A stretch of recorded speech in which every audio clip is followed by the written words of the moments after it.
B'investiment ta' 300,000 euro il-Gvern irranġa u għamel żuntier li jixraq lill-Knisja u l-pjazza ferm majestuża taż-Żejtun.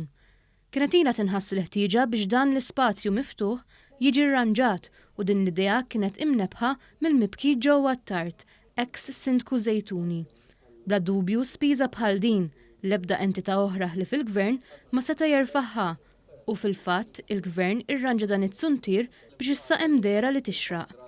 Waqt l-inaugurazzjoni ta' dan il-proġett, il-Ministru għall-Infrastruttura Ian Borch faħħar lid-Dipartiment tax-Xogħlijiet u l-Infrastruttura li wettaq dan il-proġett ta' riġenerazzjoni fi żmien qasir ta' 6 xhur.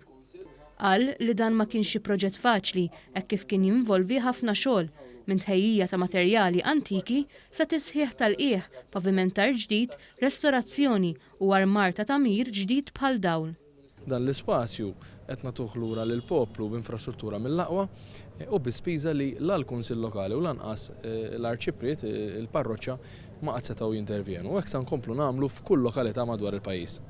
Waqt l-inaugurazzjoni tkellmet ukoll is-Sindku taż-Żejtun, Doris Abela, li qalet kif dan l-ispazju miftuħ irriġenerat jikkumplimenta x-xogħol ta' tisbieħ li qed isir fil-lokalità.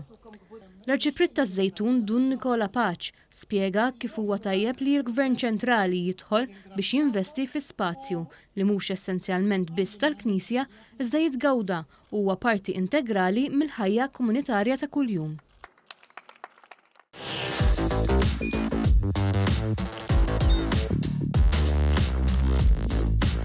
Idħol fuq one.com.mt u hemmhekk tista' tara l-programmi kollha li jxandru fuq One permezz ta' One Play.